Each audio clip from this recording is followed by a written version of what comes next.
Today we're going to do a simulation on projectile motion. So this goes along with your catapults and your catapult research that you did yesterday. Go ahead and open it, click edit.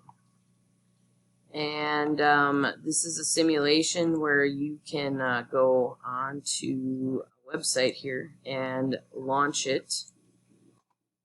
Just a minute, I'll show you what that looks like. It is safe to, this one actually opens it up right away. If it has you download anything, you can go ahead and do that. It's safe. So this is the intro page. This is the first thing that you're going to need. And you can change the angle. You can change the speed.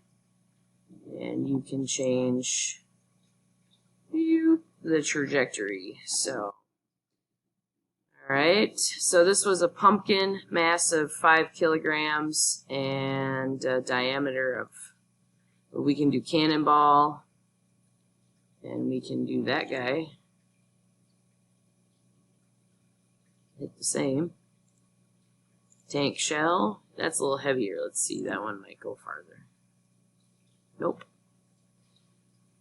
And you can go a human. Oh, at least they stand up when they're done. Alright, so initial speed, you can change that. You can go through, and that one's off the chart. We can slow it down. And they don't go as far. You can change the angle. So on and so forth.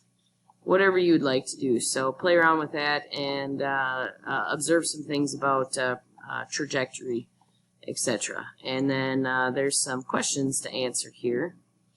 And so basically it's about socks, throwing them in the hamper. If you put them in a tight ball and throw them versus leaving them open, what's going to happen? You probably have some idea for that. And then follow the directions here and answer the few questions that are at the end. Not too difficult today. Play around with the simulation. That's the most fun part, of course. And have some fun with it. So go ahead and remember to submit your assignment in the assignment window when you are done. Have a great day.